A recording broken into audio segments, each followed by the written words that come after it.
First of all, I would like to thank all national respected faculties with beholded hands for contributing academically for Advanced Gastro Summit 2020. All faculties are reputed and they are well known nationally and internationally. It's an honor for our association that they have told yes to contribute academically. I, Dr. Yogesh Harwani, Dr. Hardik Parmar, and Dr. Vivek Tang from Noble Gastro Hospital welcome you all. I thank President and Secretaries of all organizations for extending that support. And I thank Association of Physicians of Ahmedabad to allow us to arrange this summit together. I thank you, Dr. Ashwin Gadvi, who is the President of Association, and Dr. Anil, who is Secretary of Association. Both are with us today. I also thank Dr. Rupesh Shah, Divyesh Shah, who are President and Secretary of Gujarat State Chapter of Surgeons. I thank Dr. Dhiren Patel and Ketan Joshi, who are Family Physician Association President. I thank you. I thanks Association of Ahmedabad Surgeons, Dr. Rashmi Thakkar and Dr. Komil Joshi, as well as I thank Dr. Prajnesh and Dr. Abhay Dikshit, who are President and Secretary respectively of Gujarat State Family Physician Association. Before we start, I also thank Sun Pharma for extending their support for this academic summit. I would like to mention that there are 2 credit points for each attended session. A certificate of completion will be given to those candidates who have attended more than 10 sessions, and a special academic gift to those who attend all 22 sessions. Before I stop, Dr. Goenka's introduction will be given by Dr. Anil, but I cannot hold myself that he is my mentor, my Guruji, and whatever I am today, his contribution is a lot for me. And sir has also agreed as a course director for Advanced Gastro Summit 2020. I thank you so much, sir, for your contribution, and he will keep on guiding us to continue this summit in future also. So I hand over to Dr. Ashwin Gadvi. Good evening. Am I audible? Yes, sir, you are audible. Good evening to everybody. I, Dr. Ashwin Gadvi, President, Association of Physicians of Ahmedabad. Welcome, respected Goenka ji, our chairpersons, Dr. Daivat, Dr. Anil, and Noble Gastro Institute, Dr. Yogesh, and his team. Our basic motto for carrying out this mega summit was to bring the important topics to the knowledge of all the physicians, because physicians first come across all types of these type of problems, and then they may require reference to the gastroenterologist, and much advancement has occurred in the field of gastroenterology. Once it was thought impossible, has now become very easy with the help of endoscopies and so other interventions which they can carry out. And so these type of knowledge was very important to be shared with the physicians. With this, without taking much of time, I would like to hand over to Dr. Daivat Vaishnav and Dr. Anil Kulshrestha to carry out the further proceedings. Daivat and Anil, please.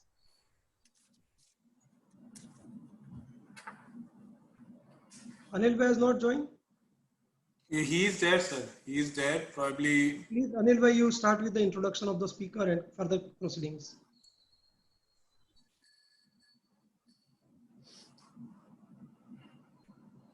I think he has some problem in audio connections.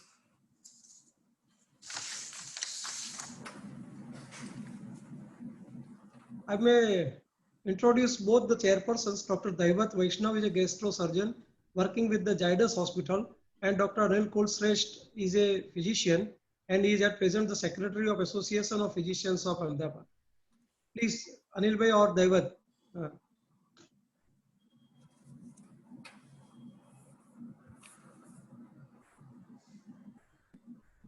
Devat, I have sent you sir's introduction. Please see.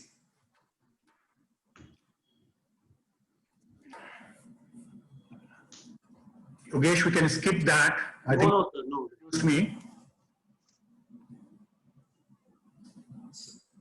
I would like to introduce Dr. Mahesh Goenka, sir.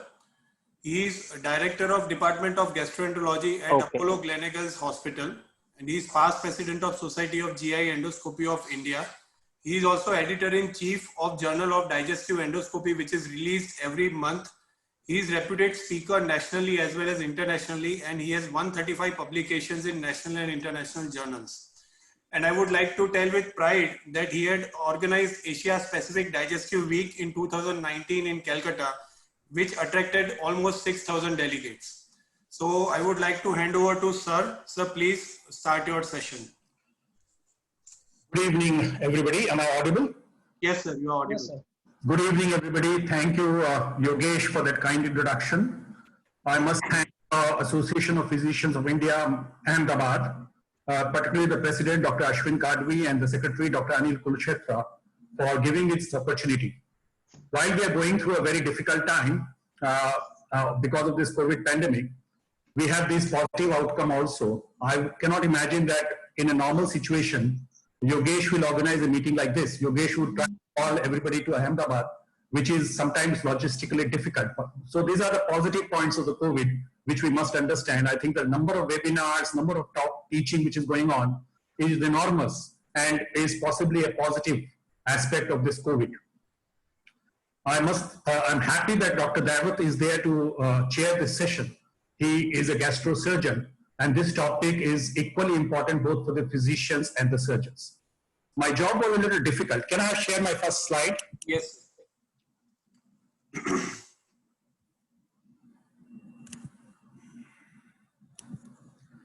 My job was a little difficult when I came to know through Yogesh that the audience today is a very mixed audience. They are general physicians, they are internists, they are surgeons, and there are some gastroenterologists also. So what I have tried to do is to balance my talk into very basics, and subsequently maybe I'll talk about some advanced endoscopy. But talking about endoscopy is not the prime purpose of this talk.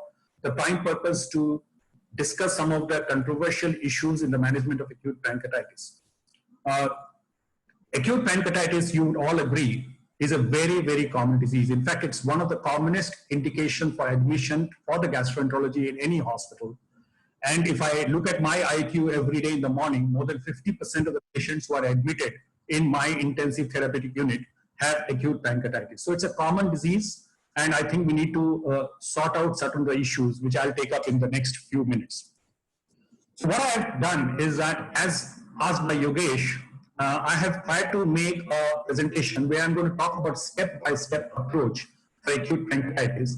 And I have chosen 10 commandments, which I think are very important when anybody, whether it's a physician, internist, surgeon, or a gastroenterologist, manages a patient. So how do we reach a diagnosis? How do we initially assess? What's the role of imaging? What's the early therapy? How do we control pain? What's the role of antibiotics? How do we give nutrition? What are the role of ERCP, role of surgery, and how do we follow up these patients? These are some of the issues which I'll discuss in the next 40 minutes or so. Now, I have taken 3 cases from my database to discuss how to diagnose acute pancreatitis. And please look at these 3 cases very, very carefully. Why I'm presenting these 3 cases, that I still feel that acute pancreatitis is often missed and also sometimes overdiagnosed. We often see patients being referred to us with acute pancreatitis with a slight increase in the amylase and lipase value, while these may not be acute pancreatitis. So this first case is a 51 years old male, a businessman, who presented to us almost about 10 to 12 years back with plain epigastrium. There was no jaundice or fever. There was a history of thyroid surgery and a surgery for otitis media and slight tenderness in upper abdomen. So his investigation showed a bilirubin of 1.2 milligram per deciliters. Alkaline phosphatase was marginally elevated. His AST and ALP, SGOT and SGPT were elevated about 10 times to 15 times. Protein's prothrombin time was normal.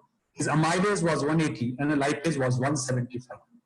The normal upper limit of normal in our lab is 85 and 85. So it was about 2 times, a little more than 2 times elevated amylase and lipase. Ultrasound showed gallbladder stones.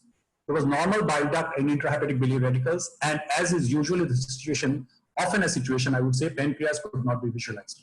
So initial possibility which was kept was acute pancreatitis, but with that amylase and lipase, we are not justified in making a diagnosis of acute pancreatitis. So this was simply a case of acute cholecystitis. And everything can happen in cholecystitis, which is little rise in amylase lipase, little rise in bilirubin, ALT, and AST. Now, my second patient is another patient which we managed almost about 12 years back, a 50-year-old male who presented with pain in the upper abdomen for 2 days and vomiting. His examination showed that he was febrile, his abdomen was distended, and bowel sounds were absent. His hemogram showed a raised total leukocyte count, ASR was high, bilirubin was 5.4, ALT was marginally raised, urea was raised, creatinine was raised, LDH was high, chest X-ray shows basal consolidation, abdominal X-ray showed nothing abnormal. His amylase was 200 and lipase was 76. So amylase was raised about 2 times, lipase was normal. Again, this is not acute pancreatitis.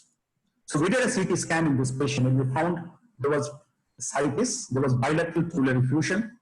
We found there was a gas in the non-dependent part of the bowel in the wall. We found there was thickening of the lumen. Here you can see the jejunum. We found there was air in the vulvic and ventris in the small intestine. We found there was thrombosis in the IVC and there was a thrombosis in the superior mesenteric vein. So this was, though initially a possibility of acute pancreatitis was kept, but after the amylase and lipase value, this diagnosis was negated and CT gave us the diagnosis of ischemic bowel. So this was a case of ischemic bowel. The patient underwent a laparotomy. This was a gangrenous small bowel. 10 feet of the bowel was resected. Duodenojejunal flexor was anastomosed to the ileum. He was put on heparin, switched to oral anticoagulants. A Hickman's catheter was placed, and then patient underwent was subjected to total parenteral nutrition for almost about 6 weeks, and the patient improved.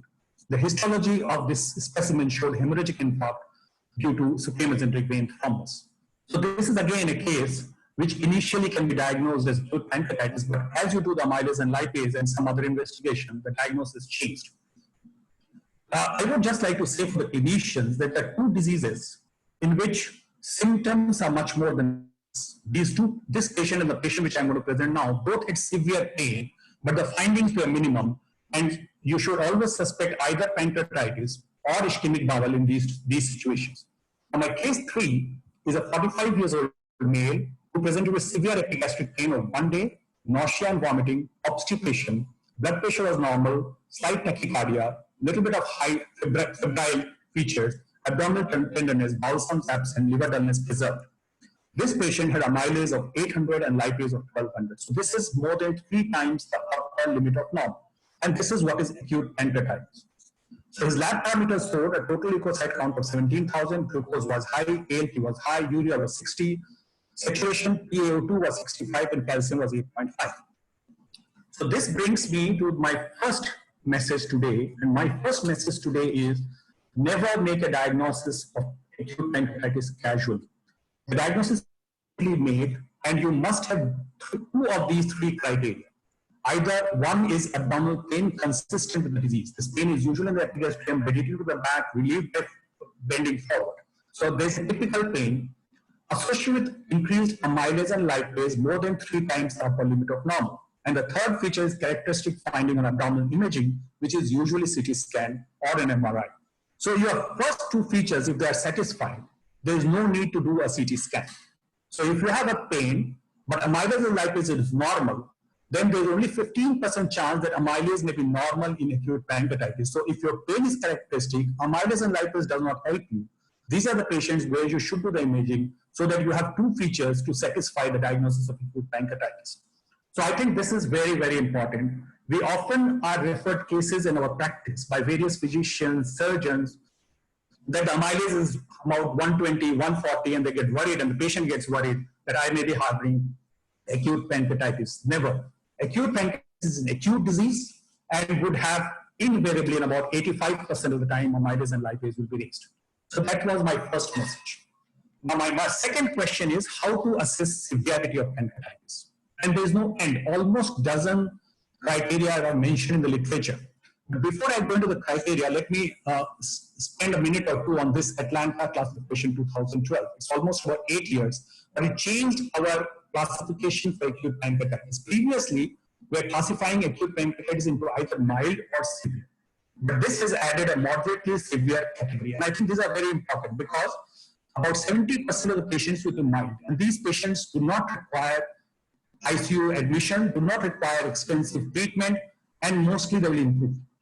Whereas these two categories will require ICU treatment and more aggressive management. So what is mild acute pancreatitis? One which has no organ failure, and I'll define what is organ failure, and there's no local or systemic complication. These patients are mild, and as I said, about 70% of the patients of acute pancreatitis will fall in this category. Moderately severe are those which have organ failure, but this is transient. That means there is a failure which lasts for less than 48 hours. And there's local or systemic complication. I'll again define what are these. And severe is one where there's persistent organ failure, either single or multiple, which lasts for more than 48 hours. So what are the organ failure in terms of pancreatitis? A systolic blood pressure of less than 90, a PaO2 of less than 60%, creatinine of more than 2 milligram, and a GI bleed of more than 500 ml in 24 hours. So this is any one of them or more than one of them will be organ failure. Local complications are necrosis, fluid collection, wall of necrosis, and cirrhosis. And these definitions I'll come later on, but these are local complications. So if these are present, then this is not a mild case. If these are present, they're either moderately severe or severe, depending on whether it's persistent or transient. And this is very important classification. Now, there are certain terms which we used to use when I was doing my MD or DM, which are now obsolete. Nobody, whether a gastroenterologist, a surgeon, a physician, or a radiologist, should use these terms because they're very confusing and we do not know what is the definition of them. Phlegmon, I'm sure the senior physicians must have used the word phlegmon in their early days, so it has to be avoided. Hemorrhagic pancreatitis, pancreatic abscess, and infected pseudocyst. These are the 4 terms which are no more to be used in the practice of acute pancreatitis. And this is an important message which I wanted to convey today. So as I said, there are at least a dozen ways of assessing the severity of pancreatitis. We know about Lanson's criteria, Glasgow, pancreatic 3, harmless acute pancreatitis, Japanese severity score, BICEP, SIRS, and APACHE 2. Now, some of them are really not practical. APACHE 2, you require a computer to calculate what is the score. So what we use in our practice, and I would suggest this is the simplest way of assessing the severity of acute pancreatitis, is to look for SIRS criteria, systemic inflammatory response syndrome. And any 2 of them, if they're present, that means this patient is going towards organ failure. So a temperature of more than 38 degrees centigrade or less than 36 degrees centigrade, a respiratory rate of more than 20 per minute, or PaCO2 of less than 32, a pulse of more than 90, and a WBC which is less than 4,000 or more than 12,000 or more than 10% of the immature bands. So if 2 of these 4 criteria is present, that means we are heading towards more difficult course of this disease. And in our practice, in our day-to-day practice, this is a criteria we use for assessing the severity. It has been shown that if somebody does not have SIRS, any of these criteria, I mean, less than two criteria, then the mortality is less than 1%. If it is transient, then the mortality is 8%, but if it's persistent, then the mortality is 25%. So just using these criteria, 3 of them are clinical and 1 is just WBC, you can actually assess the severity of your patient. Now, this is again a very important message which I want to convey, and this is often we are pressed by the physician, sometimes by the patient's relatives, that what is happening to the amylase or lipase. So we tell them that first day that amylase and lipase is high, and then we come back, what is happening to the amylase and lipase value? Let me tell you, there is almost no value of repeating amylase and lipase. Once the diagnosis of acute pancreatitis has been made on the basis of amylase and lipase, they have very little role to tell us the severity or the progress of the disease. So there is no role for serial monitoring of amylase and lipase. So that was my second message, how to assess the severity of acute pancreatitis. Now let me answer the third question with reference to our case. When should we perform CT scan in acute pancreatitis? Usually it is a CT scan, sometimes we can do an MRI also. But should we do it in all cases? What stage should we do? And I think this is important. Often we find that patients are referred to us with a diagnosis of acute pancreatitis and CT scan has been done on day 1. It is not required. As I said in the beginning, if 2 criteria are fulfilled, that means characteristic pain and raised an amylase and lipase, you should not do CT scan in the first 3 or 4 days because it will underestimate the disease. So when do we need to do a CT scan? When the diagnosis is unclear. That means you only have a pain, but amylase and lipase is not raised, and you want to rule out intestinal obstruction, intestinal perforation, and all those. Or if in the first 3 days patient is not improving, Then on 4th or 5th day, you may do a CT scan to assess the severity of pancreatitis. And of course, for evaluation of some complications, which can be vascular complication or otherwise, which I'll talk about later. So these are the 3 indications for doing CT and MRI. And not all patients with pancreatitis requires them. So if the patient is settling down in the first 48 hours, your diagnosis is mild pancreatitis, it is really not required to do a CT scan. But this is very important. You should, every radiologist should, in his report of acute pancreatitis, must mention what is a CT severity index. So CT severity index by the classical way was by grading the pancreas itself, whether it is normal, enlarged, there is loss of fat planes, there is peripancreatic collections, or there is gas, and by the degree of necrosis, whether it is absent, less than 1/3, 1/2, or more than 50%, and the maximum score on this side could be 4 and this side could be 6. So the maximum score could be 10. Now this is grade B, that means pancreas is swollen, but peripancreatic fat planes are maintained. The bile duct is dilated. This is C, where the peripancreatic fat planes are lost. This is D, where there is a single peripancreatic collection. This is E, when there are multiple peripancreatic collections. And this is also E, because there is air inside the pancreatic tissue. So these 2 are examples of E. This is D, C, and B, and A is a normal pancreas. Now this shows that there is necrosis. So normally when you do a CT scan, the contrast will be taken up by the pancreas. So you can see that the very small amount of the pancreas has the contrast. Most of the pancreas is not picking up the contrast. So this is necrosis, and this is a significant necrosis, more than 50%. Now, there's a modified CT severity index, which has been used in the last 5 or 6 years. Here, almost the same, except for pancreatic inflammation, the score is 0, 2, and 4. For pancreatic necrosis, the score is again 0, 2, and 4, depending on the degree of necrosis. But what is added in this scoring is extra pancreatic complications, whether there's pleural effusion, ascites, vascular complications, GI tract involvement, parenchymal complication, and then you give a score of 2. Again, maximum score here possibly is 10. It has been found that CT severity index correlates very well with the morbidity and mortality. So a score of 0 to 3, the morbidity and mortality is very low. A score of 4 to 7 is intermediate. A score of 7 to 10 or 8 to 10, the 92% morbidity and 17% mortality. So CT is a very good way of assessing the severity of pancreatitis. So in practice, what we do is that we follow the score, and then at an appropriate time, we do a CT scan to get a full information about the severity. Let me come back to our patient. So a CT scan was done on day 6 of this patient, and you can see there are multiple peripancreatic collections. So this is grade E, and there is extensive necrosis. You can see that hardly any pancreatic tissue left. So this makes the CT severity index of 10, which is the maximum score possible. So we are dealing with a severe acute pancreatitis. Now, should we do an MRI? We usually don't do MRI because we know it's more cumbersome. Patient has to be in the machine for a longer time. But can be done if there's a contrast allergy and if there's a renal failure, and we take 2 people-weighted images. The MRI has more important role to play in the follow-up, which I'll talk about a little later. So that was my 3rd message, is when to do an imaging. Now let me now move on to the management of the patient. So what is the most important initial therapy in severe acute pancreatitis? I think one intervention which can change the course of the disease is IV fluids. And I think we need to spend a minute or 2 on the IV fluids management of acute pancreatitis. So in pancreatitis, there's extravasation of fluid to the peritoneum, there's decreased intravascular volume, and hematocrit rises. All these leads to decreased pancreatic perfusion or microperfusion.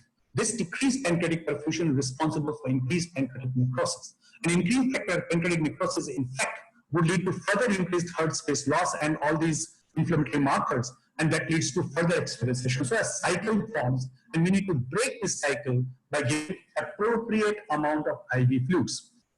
Mind you, one of the most important prognosticator for acute pancreatitis is pancreatic necrosis, particularly if it becomes infected.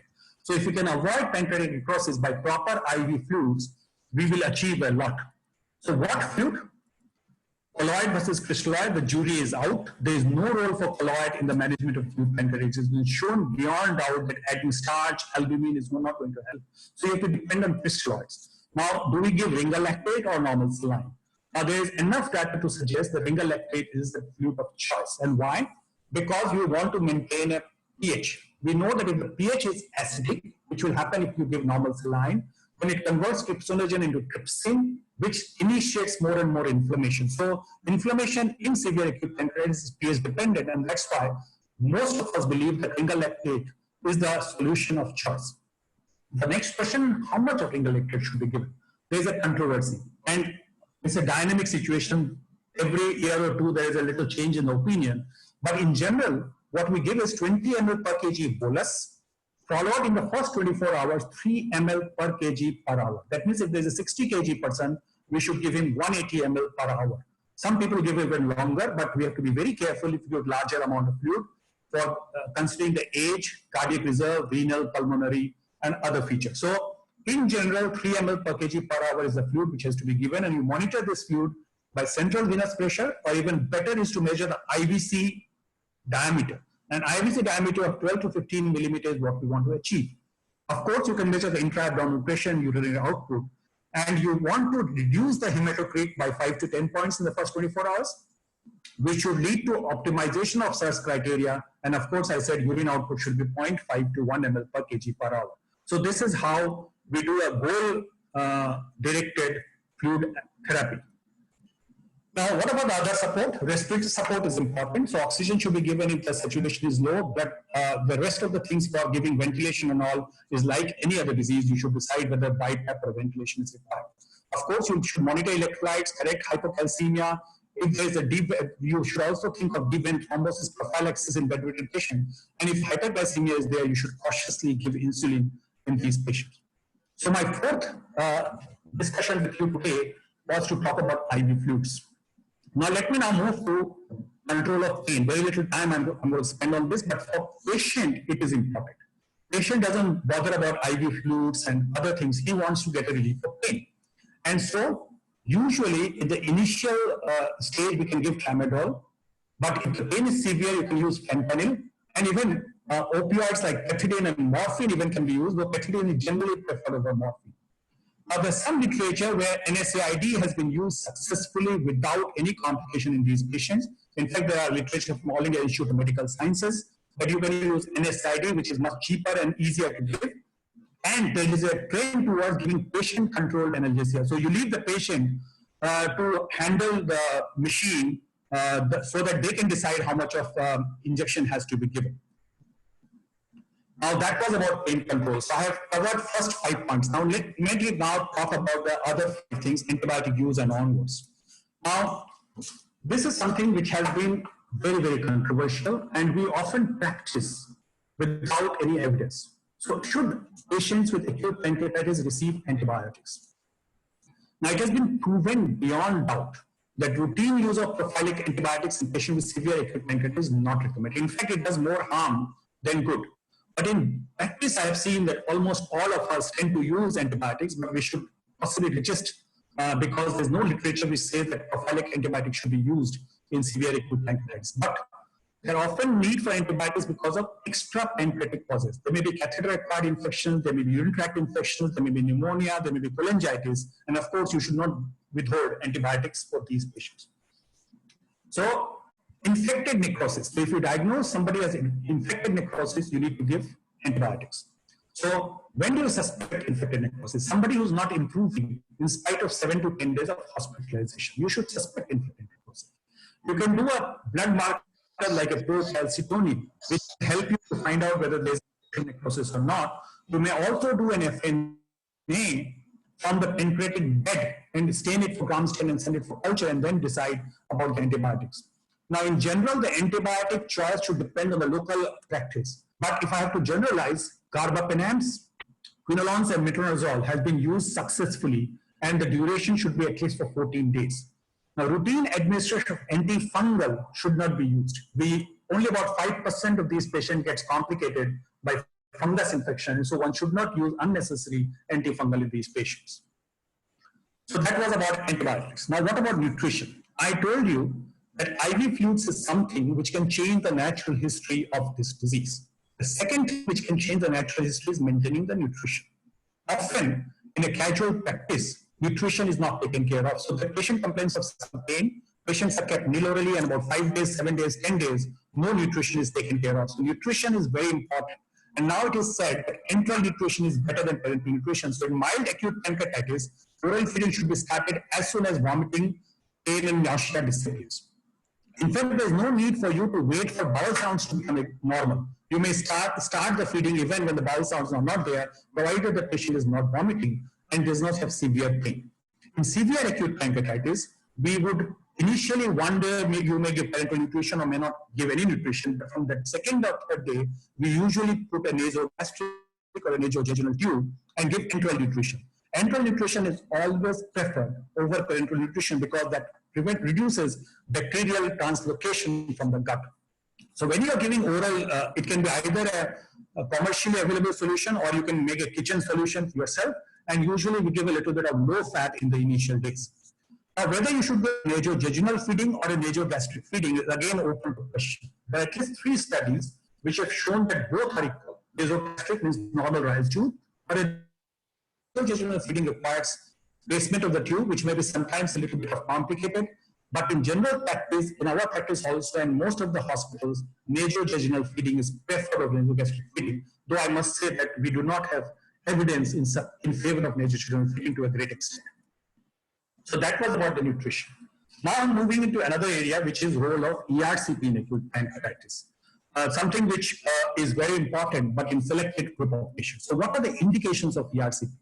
Now there have been a number of studies, a study from Germany, Hong Kong, which have looked at whether severe acute pancreatitis which are biliary in origin, ERCP should be done or not. Now we have now landed up with only 2 indications for doing early ERCP in acute pancreatitis.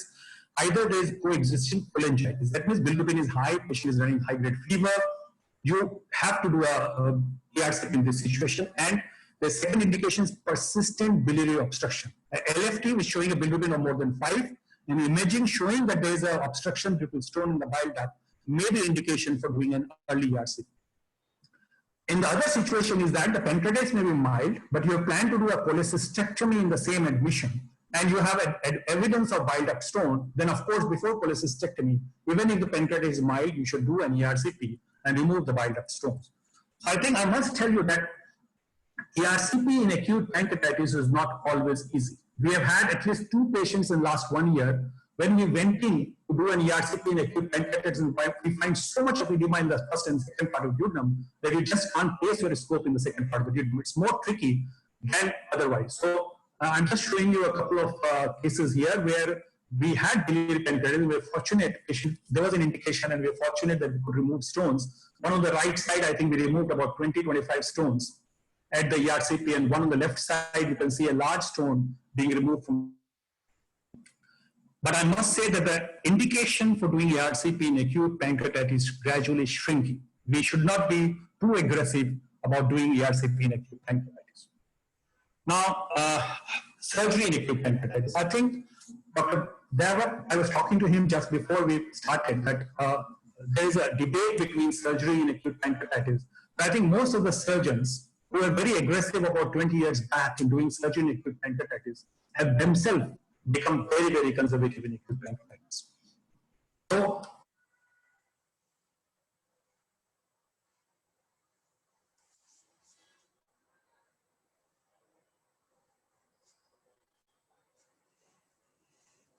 it's one of the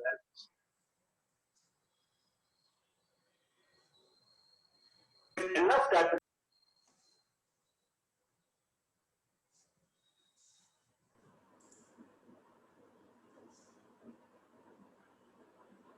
Just disconnected.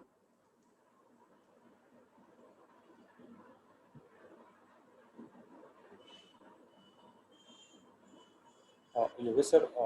Yes, I will call. Yeah.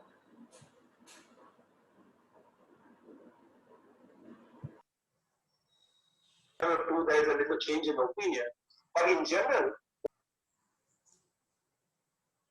along in the first 24 hours, 3 ml per kg per hour. That means if there is a 60 kg person, we should give him 180 ml per hour.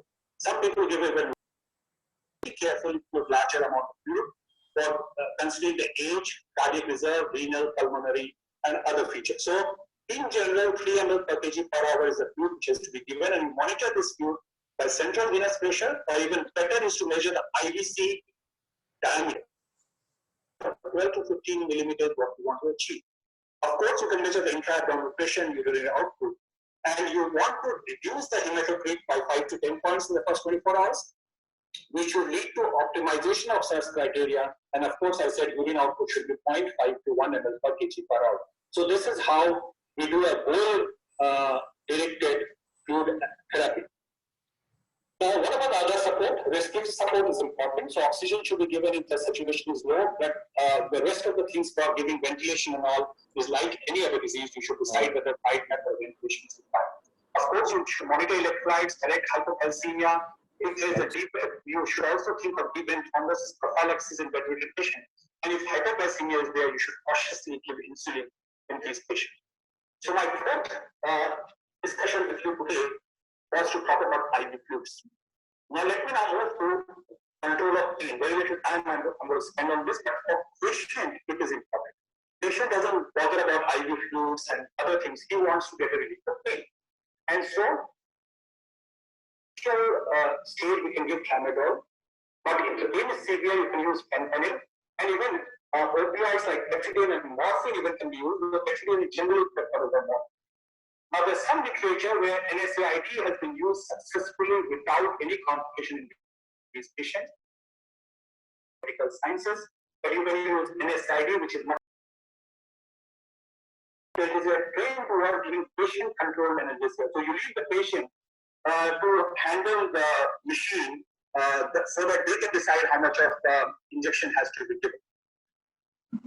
Now that was about pain control. So I have covered first 5 points. Now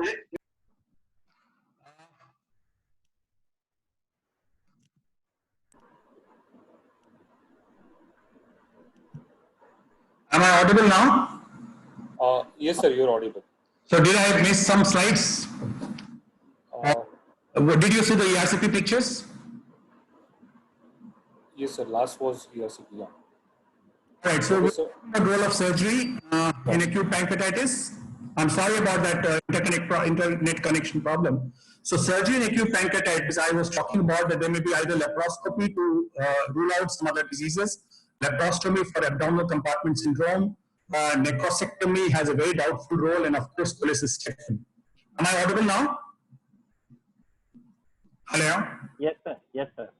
Okay, so I wanted to spend a little on the compartment syndrome, and I think this is something which we are now realizing for the last 8 to 10 years, that one of the complications of acute pancreatitis can be intra-abdominal pressure becoming high. And a compartment syndrome is something which we call, if the intra-abdominal pressure is more than 20 or 21 millimeter of mercury, it is very easy to monitor. Either you can use an ordinary Foley's catheter, put it inside the bladder, or you can have this commercially available catheters to measure the pressure. And we have shown in our study published in Pancreas recently that measuring acute intra-abdominal pressure in acute pancreatitis is of great value. So sometimes, earlier days, we have had cases where we have asked the surgeon to come and just open the abdomen to relieve this intra-abdominal pressure and do what is known as a laparostomy, keeping the abdomen open. And maybe Dr. Daiwat will talk about it later. Now, when we talk pancreatic necrosectomy, this is a picture which I took about 20 years back in one of our patients. We know that complication rate is very high, the mortality is very high, and long-term there can be pancreatic insufficiency. So it's last 3 to 4 years, I don't remember any patient where we have asked our surgeon to operate and do a pancreatic necrosectomy in acute situation. What about role of surgery in the terms of cholecystectomy? This is important. But if you have a mild acute pancreatitis, cholecystectomy should preferably be done in the same admission. Because if we don't do cholecystectomy, there is an 18% risk of another attack in the next 6 weeks. So if the patient is having a mild disease, we should persuade the patient and relatives to do a cholecystectomy in the same admission. Of course, it's a severe pancreatitis, then you don't know how the natural history will behave. And in these patients, we usually call the patient after 4 to 5 weeks for an elective cholecystectomy. Now, my last question is, how should we follow up these patients? This is very important for us as an endoscopist also, because we need to look at what are the local complications developing and what is the underlying etiology. I think this is a very important slide, again published about 8 years back, again a part of the revised Atlanta classification. And these are the 6 terms which we should restrict ourselves while we are talking about pancreatitis. So there are two types of pancreatitis. The mild pancreatitis is usually interstitial or edematous pancreatitis, and the severe pancreatitis is often necrotizing pancreatitis. So in the first 4 weeks, there may be collection around the pancreas, and this we call it acute peripancreatic fluid collection, APFC. So this is in the first 4 weeks after an episode of pancreatitis, and in the 4 weeks time, when a wall develops, you call it a pancreatic pseudocyst. So this is the natural history of interstitial edematous pancreatitis. In necrotizing pancreatitis, in the first 4 weeks, when there's a collection, you call it acute necrotic collection, and when the wall forms, you call it a wall of necrosis. So these are the 6 terms we should use. We should not use, as I said in the beginning, the word like phlegmon, pancreatic abscess, infected pseudocyst, hemorrhagic pancreatitis. All these terms should be become obsolete and should not be used. So this is how acute interstitial pancreatitis looks like. So you can see that the contrast is well taken up by the pancreas. Then this is acute peripancreatic fluid collection. You can see the fluid collection here, and then this forms a pseudocyst after 4 weeks. This is necrotic pancreas, acute necrotizing pancreatitis. This is necrotic collection, and this is wall of necrosis when a wall forms after about 4 weeks. Now, this necrosis can be either pancreatic and only 5 to 10%, but majority of cases either have both pancreatic and peripancreatic or only peripancreatic necrosis. So when do we intervene in this collection? For necrotic collection or peripancreatic fluid collection, if there's compartment syndrome, and I talked about compartment syndrome, if the patient has compartment syndrome, you should drain it in the first 2 to 3 weeks also. Otherwise, we do not drain pancreatic fluid collection. Some people will drain when there's persistent pain or sepsis or organ failure. For pseudocyst, again, we have become more conservative. That increasing size during the follow-up or their complications like infection, hemorrhage, rupture, obstructive symptoms, then only you should do. But what is more commonly done is treatment for wall of necrosis. Wall of necrosis, as I said, is a sequelae of acute necrotizing pancreatitis after 4 weeks. It can be infected. So infected necrosis, if the patient is clinically deteriorating, you must intervene. And for a sterile necrosis, you should intervene if there is obstruction to the lumen or the biliary obstruction, persistent pain, or a recurrent acute pancreatitis. So these are the indications for wall of necrosis. Now this is our patient. We should not forget the patient which I started with. So the patient comes back to us after 4 weeks, running fever. We do our imaging, and this is what we find. So there's a collection around the stomach. Now here I wanted to say that CT scan does not differentiate between necrotic material and non-necrotic material. So CT scan may look like this, which I showed you. Sorry. So CT scan may look like this, that there is a collection, but when you do an MRI, you know that there is debris inside this collection. Even an EUS can be, an endoscopic ultrasound can also demonstrate this debris very well. So for demonstration of debris, CT scan is not a good method. Either you should do an MRI or an EUS. This patient, this is a short video almost about 8 to 9 years back, 2012, one of our earlier patients. So this patient, as I showed you the video, had that collection, and that was necrotic collection. The patient was infected. So we are making a hole between and creating a cystogastrostomy. This is normally nowadays done EUS guided, and then we place this self-expanding stent, which is lumen opposing stent between the cavity and the stomach. And after 2 days, we are entering the cavity through that stent. So now we are extra pancreatic. And you see the large amount of necrotic tissue which is present. You can see some normal wall here. And then we remove this necrotic tissue. You can see some vascular pulsations also. We are using foreign body forceps. You can use various instruments which are available.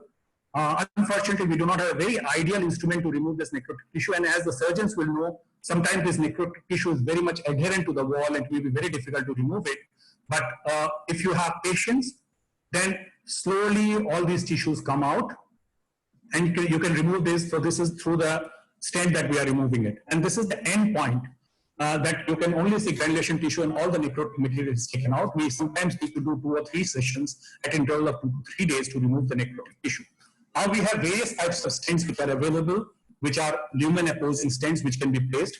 Now, should we use a plastic stent or a metal stent? Most of the time we use a metal stent, particularly if the debris is more than 30%, whereas in pseudocyst with a debris less than 10%, you can get away by putting on the plastic stent. I will not go into details, but now there is an approach where we are doing step-by-step approach. So you are not very invasive in the beginning. You may put a single stent, you may put then a multiple stent, then you put a percutaneous procedure, and remove the peripancreatic tissue also. So there are two recent articles, one in Lancet and another is Gastroenterology Journal. This is Dutch Pancreatic Study Group, which has compared endoscopic treatment to surgical treatment for pancreatic necrosis. And look at the data. Major complication rate is the same.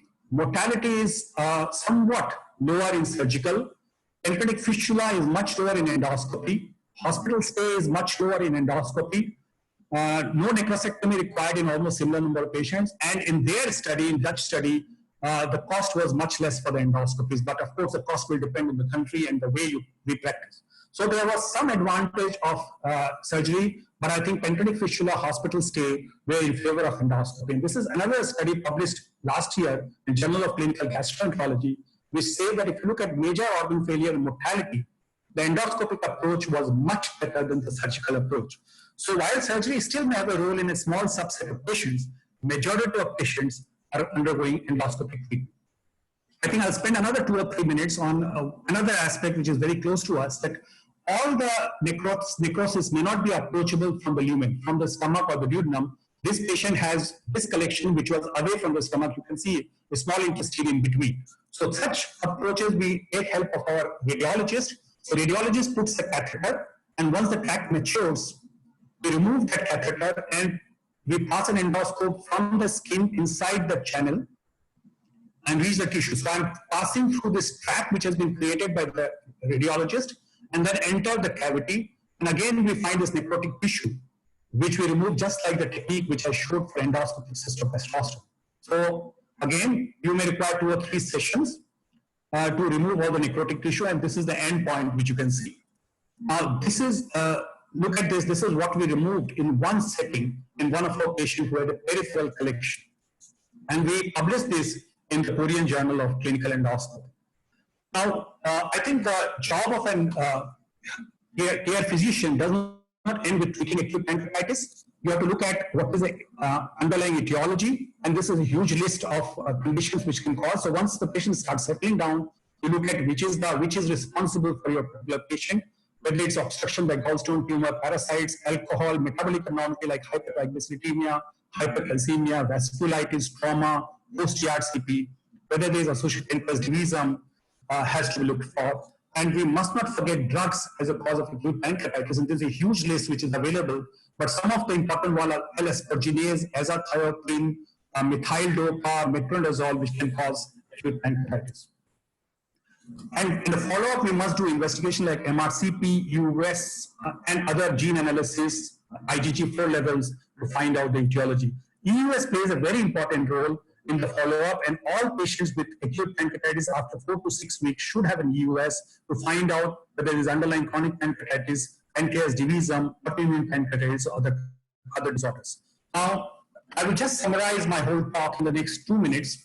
Acute pancreatitis, you must understand, have 2 phases. Early phase is first 1 week, where we should look for SIRS because this leads to organ failure. And we should manage it with IV fluids, painkillers, nutrition.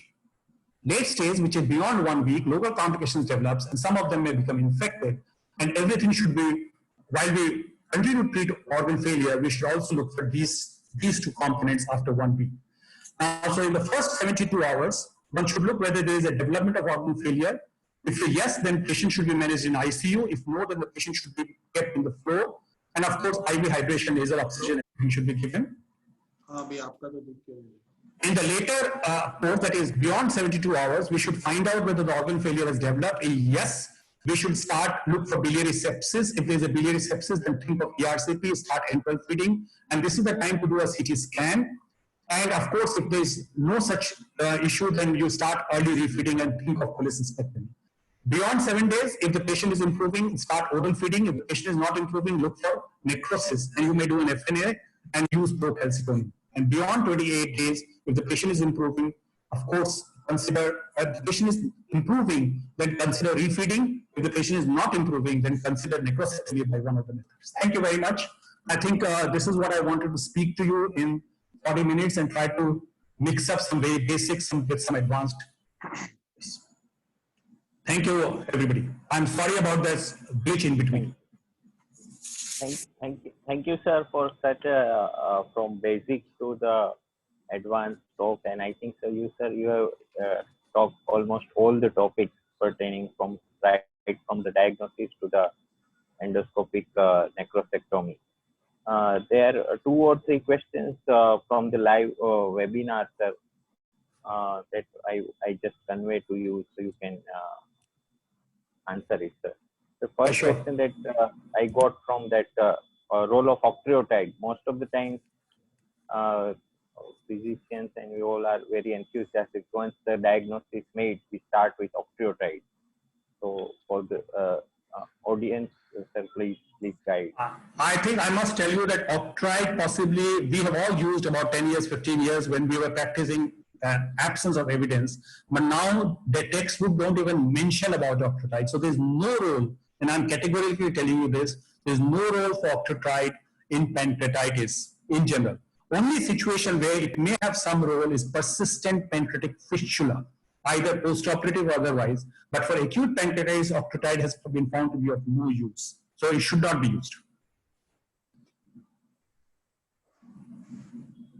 So what about pancreatic duct leaks? In acute pancreatitis, pancreatic duct leak, has Octreotide any role? Yogesh, even in acute pancreatitis, Octreotide has no role even if there is a pancreatic duct leak. We are aware of some of studies where disruption of the duct in the acute pancreatitis, and this by Kozarek, and he used it in 100 patients. He tried to use pancreatic stenting in these patients, but ultimate result was some of them land up with more severe infection than otherwise. So I think both Octreotide and pancreatic stenting in acute pancreatitis is not to be used. So in this compartment syndrome, when do you request your surgeon to go for a laparoscopy? What is the pressure above which you would like to subject patient for laparoscopy? Yogesh, you have seen this that we measure them routinely in the first few days, and our cutoff point, normal value is around 10 to 12 millimeters of mercury. So we become alarmed or alert at more than 15 millimeter mercury. But if it's more than 20 millimeter mercury, it's time to act. Particularly if there's evidence of impending organ failure. We know that these patients who have compartment syndrome are more likely to develop renal failure, pulmonary insufficiencies, and also on. So I think a cutoff value of 20 to 21 millimeter mercury, it is very easy to measure. You don't require any big device. The Foley's catheter, which is available, can be connected to a manometer. And you can put a 0 at the patient's heart level and then measure it, anything which can be in the form of millimeters of mercury or centimeter of water. So the value which is more than 20 millimeter of mercury or equivalent centimeters of water is the cutoff value beyond which we would ask some intervention. Let me tell you that it's not that the surgeons are asked for. We will first ask the radiologist to put multiple drains in these situations. And often by putting multiple drains itself, the patient may improve. Even putting a simple nasogastric tube in this situation and aspirating air from the stomach or the proximal small intestine may help, because intra-abdominal compartment syndrome is multifactorial. It can be because of the gaseous distension of the bowel. It can be because of fluid or necrotic material inside the peritoneal cavity also. So all these may be combining. So it's not that all patients require surgery, but if the patient is not responding and going into organ failure, we call our surgeon and ask them, if not to do a necrosectomy, which may be difficult, at least open up the abdomen so that the intra-abdominal compartment syndrome is taken care of. So there is a question by senior physician, Dr. Rangwala. What are the prognostic indicators while treating pancreatitis? I think in 1 or 2 slides you already mentioned something. Yes, I said that there are at least a dozen prognostic indicators which have been used. There are some of them are single markers, some of them are multiple markers. Single marker like CRP, procalcitonin, all these have been used. When we talk of multiple markers, there are many markers. When we're doing our MD and DM, the Ranson scoring, there were 11 criteria, 5 at the time of admission, 6 after 48 hours, they were used, but they are not practicable. Practicable, as I told you, is the initial days SIRS. Look for the criteria of SIRS, and these are very easy. 3 of them are clinical. 1 is WBC count, and after 4 to 7 days, do a CT scan. The other criteria which you can use if you have a computer in the bedside is to use APACHE 2. As cutoff value of more than 9 indicates severe pancreatitis. So I think these are the ones which are practical and should be used. Sir, many cases are of hypertriglyceridemia also. So what is the best thing to be done? Either insulin infusion, plasmapheresis, or just giving fenofibrates will suffice? See, first of all, we must understand that a marginal increase in the triglyceride level does not cause acute pancreatitis. The value of triglyceride should be more than 1,000, and in fact, sometimes more than 2,000 to cause hypertriglyceridemia related acute pancreatitis. So we often find in diabetic individuals, somebody with a value of 400, 450, 500, there you should not label this as cause of pancreatitis. Once you have more than 200, more than 400 to 500 values, you can start insulin heparin, which has been shown in some of the studies to correct them. Otherwise, go for normal treatment for hypercholesterolemia. We must understand one thing, that once pancreatitis sets in, even if you remove the cause, it will take its own natural course.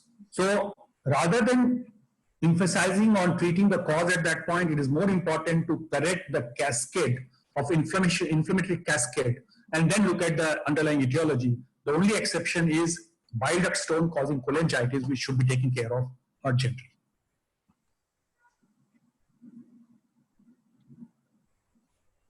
So there is always a debate, like in Waldorf pancreatic necrosis, either to go for percutaneous or go for endoscopic drainage or go for surgical drainage. Is there any cutoff of necrotic level in the Waldorf pancreatic necrosis based on MRI, so that we can decide that either surgery is preferable or endoscopy is preferable? Yogesh, you know that it's a changing dynamics. It also depends on the amount of expertise available in your center. So if you have a good expertise of EUS, as you have in your center, then possibly you will try to tackle majority of them by EUS guided drainages. But a cutoff which has been suggested is that if somebody has more than 75% necrosis, then these are the patients who are better off with surgery rather than any endoscopic method. So I think while we do not have an exact cutoff, and it will have to depend on the case-to-case basis and depending on the expertise available, I would be reluctant to go endoscopically for anybody who has more than 2/3 of the area is necrosed. So some people use a 2/3, some people use a 75% as the cutoff value for going for surgery.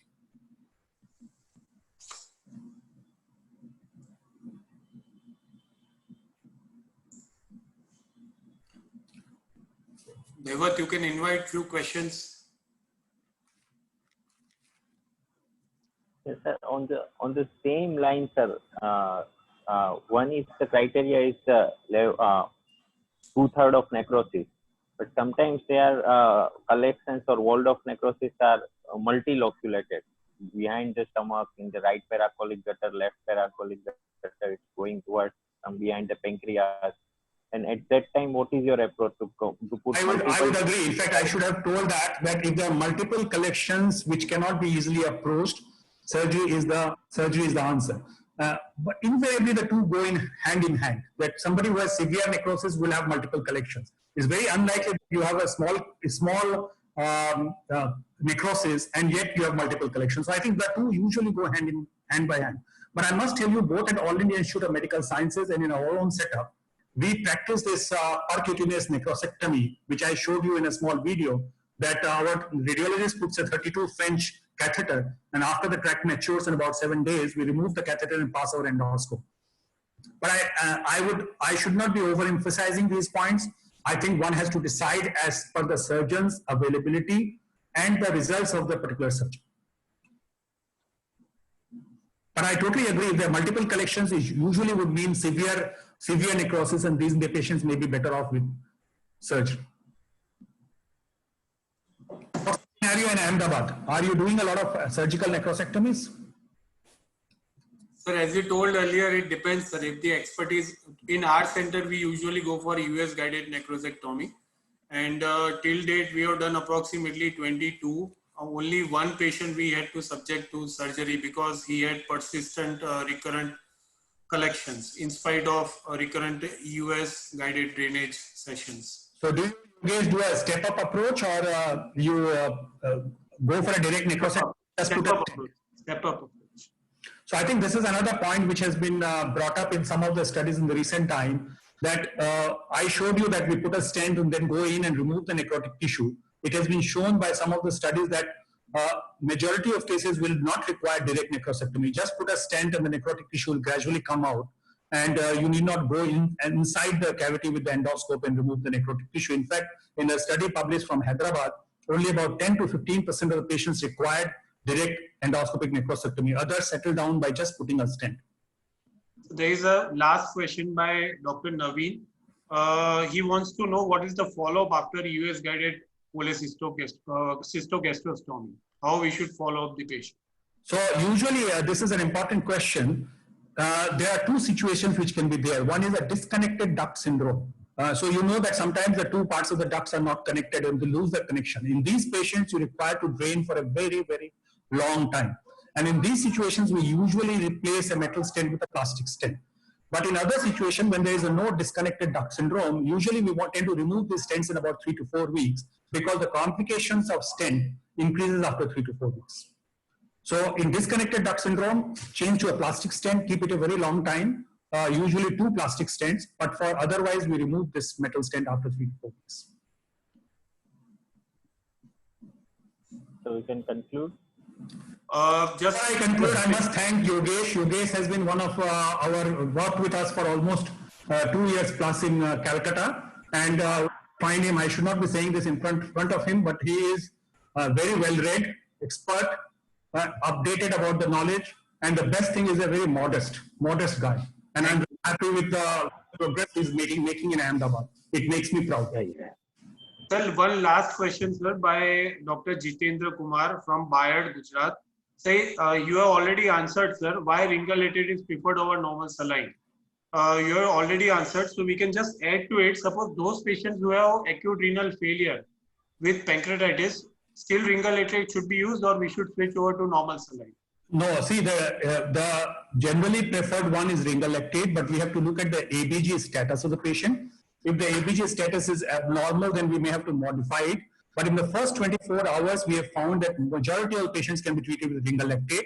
And most of the time when you have a renal failure in the initial stage, it is pre-renal rather than because of the nephrotoxicity of anything. So you have to correct the fluid and we give more fluid in these patients. But majority of cases we can treat with ringolactate. Having said that, there's a small rider. In fact, in a recent edition of Schlesinger, which came out only about a month back, they said that the final word possibly is not yet out, but in practice, majority of centers all over the world are using ringolactate because of it's a balanced pH-wise. So one last question, whether all patients should be done ERCP post EUS cystogastrostomy, check pancreaticogram, or... No, it's not required. No, it's not required. If the patient is responding well, it's not required. If the patient is not responding, then only you need to do an ERCP and find out whether there's a leak which is going on and then try to put a stent through the papilla. The role of pancreatic, there is a question by a surgeon called Anand Patel, sir. He is also in Zydus Hospital. What is the role of pancreatic enzyme supplement in the recovery phase post severe acute pancreatitis? There is no role. See, let me tell you that we are again going a little bit of understanding is changing. Previously, we used to say that acute pancreatitis is acute pancreatitis, chronic is chronic. Now there's an understanding that acute pancreatitis over years with recurrent attacks may become chronic. And this is what is necrosis fibrosis hypothesis, which is coming forward.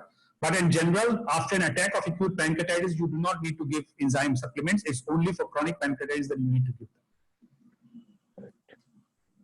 So, sir, thank you so much, and we conclude today's meeting. I would like to request Dr. Anil Kulshrestha to thank sir and conclude the meeting. Thank you, sir. It was a pleasure, and really your discussion included everything about acute pancreatitis. And I thank you on behalf of Association of Physicians of Ahmedabad, as well as Association of Physicians of Gujarat. And I also thank Dr. Hirwani and his team for arranging such a good series of lecture in association with you, of course. So we all physicians are of Gujarat are enlightened, and we are really privileged to learn from the experts, especially about this. I mean, this series, the lectures, everything has been very well planned, and the topics are of interest to all of the physicians, and that will help them in practice. So once again, I thank you a lot. Thank you, sir. Thank you, Dr. Anil. Thank you. Just say that I was looking at the program. It seems that Yogesh has planned it for next 3 years. He has all the things decided. Definitely. It is a beautiful program. Definitely. We need not to go outside Ahmedabad You know. to done anything. I know, as you Especially about joined a little gastroenterology. late, Dr. Anil, but I made it in the beginning that I think the COVID has a lot of negativities, but some positive things are that we're connected better now than we were before COVID. Yes, sir. Yes, sir. Definitely. Thank you, sir. Thank you so much. Thank you, everybody. Thank you, everybody. Thank you. Good night, sir. Good night. Thank you, Jaivat. Thank you, Dr. Thank Anil. you. Thank you. Thank you, sir. Thank you, San Pama, Nikhil, and Santosh.